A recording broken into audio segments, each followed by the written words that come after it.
I bought a fake Supreme shirt off of eBay. I'm thinking, I'm gonna flip. I'm gonna make a flip. So I buy this shirt off of eBay. $100 for this fake Supreme shirt. Didn't know it was fake. Didn't really care to look into it. I was just like, man, I'm just thinking about that flip. So pay 100. It gets there. I'm excited. I'm like, man, it's got the bag and everything, man. So then I send it to StockX, and then they send me an email the same day, like, yo, it's fake, man. We sending it right back. I was like, bro, I just lost $100 thinking I could make $700. Like, man, I would have been up a check. I would have felt so good.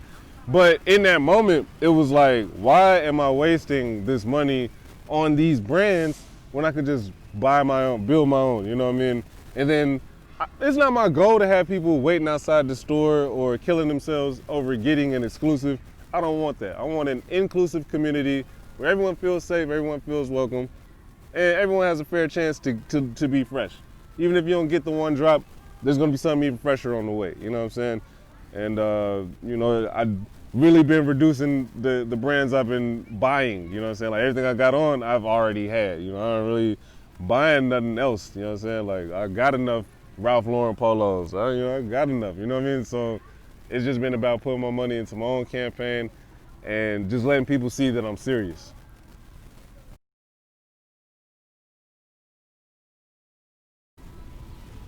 So last year, 2019, my brother hits my phone and he's like, yo, I got this idea. And he basically put me back on the Shopify, which is like 10 years ago. I was like about to do a Shopify store, but I didn't have any capital to maintain the business or whatever. So I kind of dumped it. But he reminded me of what Shopify is, and he was doing it for a second. He created a brand called Official Apparel.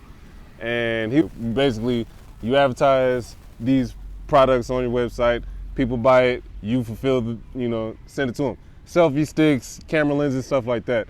But when the drop shipping business model became print on demand, which you can put your own logo on it, then it gives you the freedom to kind of create your own brand. So off of that, I found a bunch of suppliers and stuff like that, started coming up with designs. And I released my first collection that summer, and every season I drop a collection now. Originally in 2015, I had a brand. It was called HIO. One of the acronyms, How I Overcome Obstacles. Being I'm from the state of Ohio, it's just a backronym for it, just to represent. It was inspired. HIO was inspired by Ohio Against the World, another Cincinnati, Ohio brand.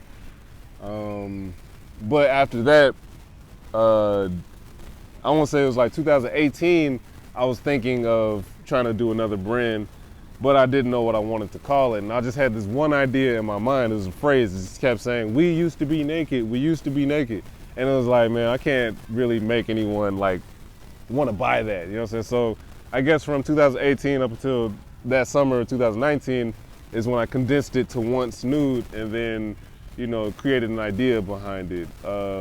As far as the business, it's like, I don't know. I mean, like I just kind of been on a mogul mentality over the past, like I would say 5-7 years, just because it's like I've been broke for so long. I've had nothing for so long. I've depended on other people for so long. It's like I just finally gave myself permission to go out and be great, and that's where it starts. I believe it was a Kobe Bryant documentary I was watching a few years ago. So you want to be great, you have to make the decision. That decision comes with sacrifices. It means no ballet recitals. It means no birthdays. You're gonna miss funerals, your friends' weddings. You know what I'm saying? The sacrifice to keep practicing, to keep training, to be great. And I've kind of really had no problem with foregoing being around people or simple social interactions just to get better at what I'm doing. I mean, there's a level you got to compromise, but at the same time, it's just about advancing, learning, and just evolving every step of the way. Big influences, the Jay-Z's, the Dame Dashes, people that literally came to America with $100 and turned it into a fortune, you know what I'm saying? Like, just any story like that, I'm with it, you know what I mean? And I always like to look up those people's stories and see how my life path parallels with that, to see, I guess, cross-reference, am I on the right path, or, is this a decision that a future mogul would make, you know what I'm saying? And, people always kind of said I was good at marketing or advertising or whatever, so I just took that power and those skills and just converted it from music to design. Big influence on this brand, Virgil Abloh, Off-White, his Harvard speech talking about the 3% approach, where you take something traditional that we're used to and then you just change it 3%, just a little that we can notice, but it's not too strange that you won't want to buy it, you know? So that's where the Once Nude, the little strip comes from. It's like,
This is Once Nude TV.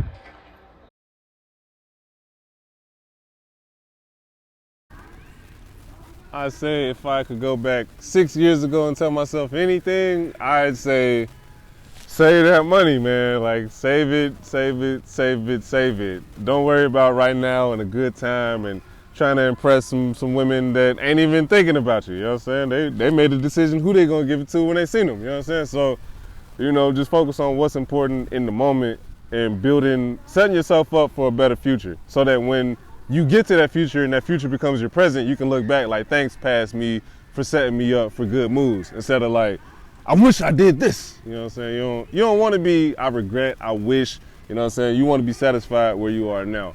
So, you know what I mean? Save money.